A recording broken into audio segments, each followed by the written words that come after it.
این بافت رو یاد نگیری نمیتونی بافتای ترکیبی رو ببافی. پس دیدن این آموزش تا انتها از واجباته.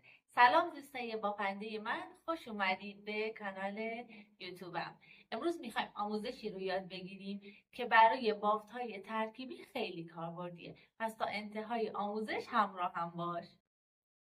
آموزشمون بافت از رو هستش که برای بافت مثل آموزش بافت راستا حتما باید ابتدای بافتمون نخ آزاد داشته باشیم و برای بافت ساده، یعنی اینکه فقط بخوایم بافت از رو انجام بدیم، فرقی نمیکنه که تعداد حلقه ها زوج باشه یا تعداد حلقه ها فرد باشه.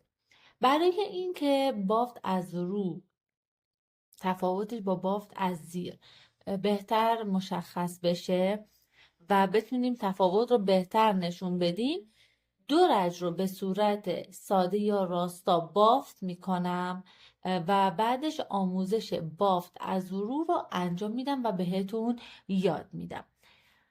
برای این آموزش 10 حلقه رو جدا میکنیم. 1 2 3 4 5 6 7 8 9 10 تا، یا این بار 9 تا. تعداد دونه ها رو فرد در نظر میگیریم. 9 حلقه رو جدا میکنیم و این 9 حلقه رو به صورت راستا بافت میکنیم که آموزشش توی ویدیو قبلی هست و کامل در موردش توضیح دادم.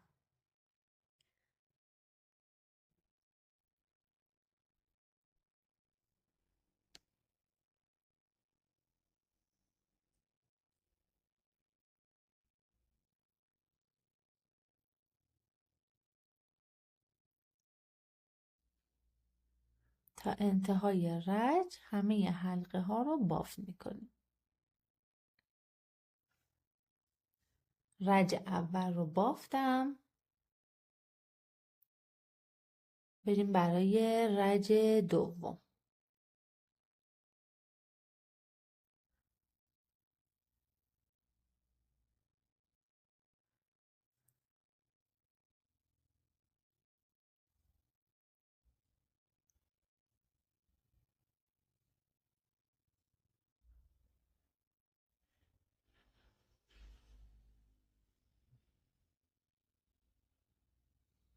این دو رج رو به صورت راستا بافت کردیم.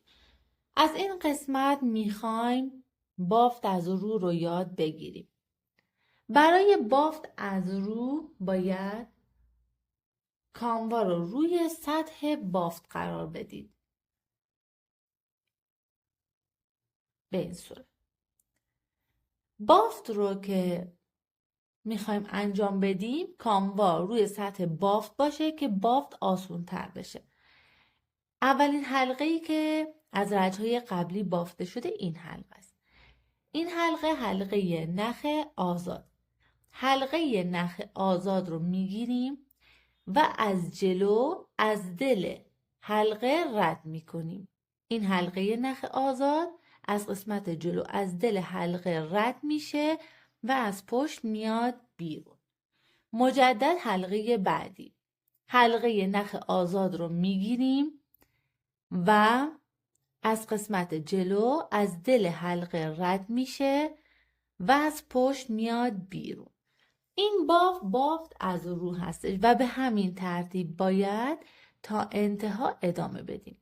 مجدد حلقه نخ آزاد بعدی رو میگیریم و از دل حلقه بافته شده رد میکنیم. میریم برای حلقه های بعدی. به همین ترتیب تا انتها بافت رو انجام میدیم. این روش که کانوا رو روی سطح بافت قرار بدید خیلی آسونتره و راحتتر میتونید بافت کنید. ببینید این تفاوت بافتی که از زیر بافته شده و بافتی که از رو بافته شده کاملا مشخصه. میام رج بعدی رو مجدد ساده بافت میکنم و بعدش دوباره بافت از رو رو انجام میدم که تفاوتها رو بهتر متوجه بشید. مجدد شروع به بافت راستا میکنم.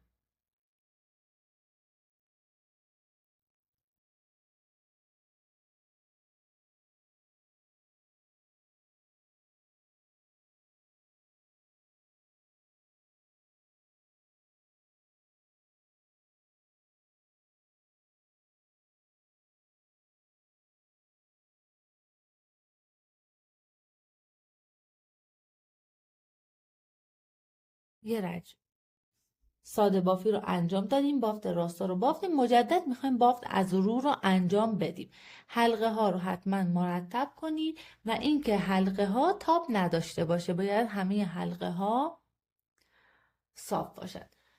نخ رو روی سطح بافتتون قرار بدید و شروع به بافت کنید. اولین حلقه از نخ آزاد از جلو از دل حلقه رد میشه و میاد بیرون.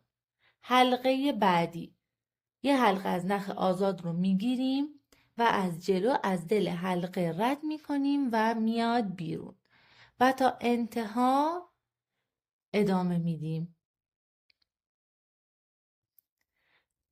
بافت از رو برای بافت‌های ترکیبی بسیار کاربرد داره که توی 2 ویدیو بعدی بافت ترکیبی 2 مدل بهتون آموزش میدم که چجوری با بافت راستا و بافت از رو بتونید 2 طرح خیلی قشنگ ببافید.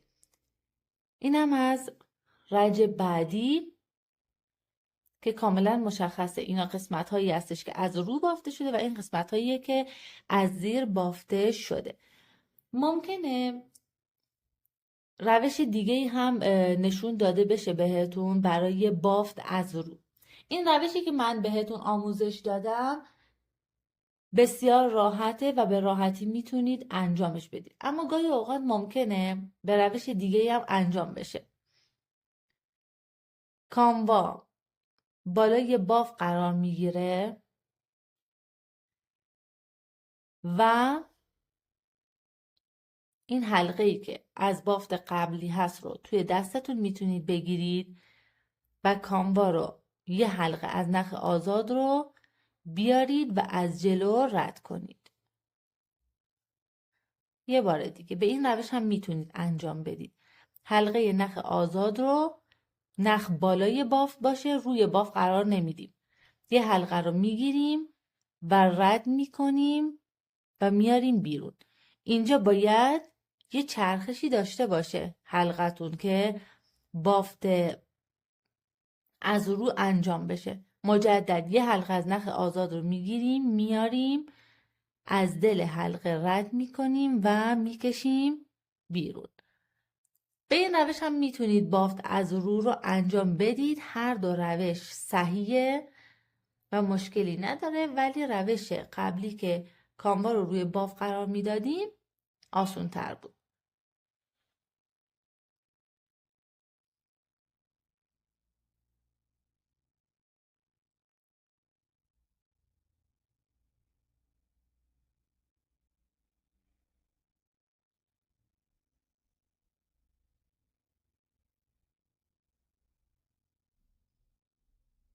اینم از یه رج دیگه که به روش دوم بافته شد و دقیقا شبیه به هم هستن و هر 2 روش درسته. یه سایز بزرگتر تمام حلقه ها رو به صورت رو بافت میکنم و بهتون نشون میدم که وقتی همه رج ها به صورت رو بافته بشه چجوریه. وقتی تمام بافت از رو بافته میشه طرح بافتمون این شکلیه که از نزدیکتر هم بهتون نشونش میدم. اگه کانال رو سابسکرایب نکردید حتما سابسکرایب کنید که قراره توی ویدیوهای بعدی بافت‌های ترکیبی بافت از رو و بافت راستا رو بهتون یاد میدم. برای اینکه جا نمونید و این آموزش‌های بی‌نظیر رو از دست ندید لازمه که حتما کانال رو سابسکرایب داشته باشید.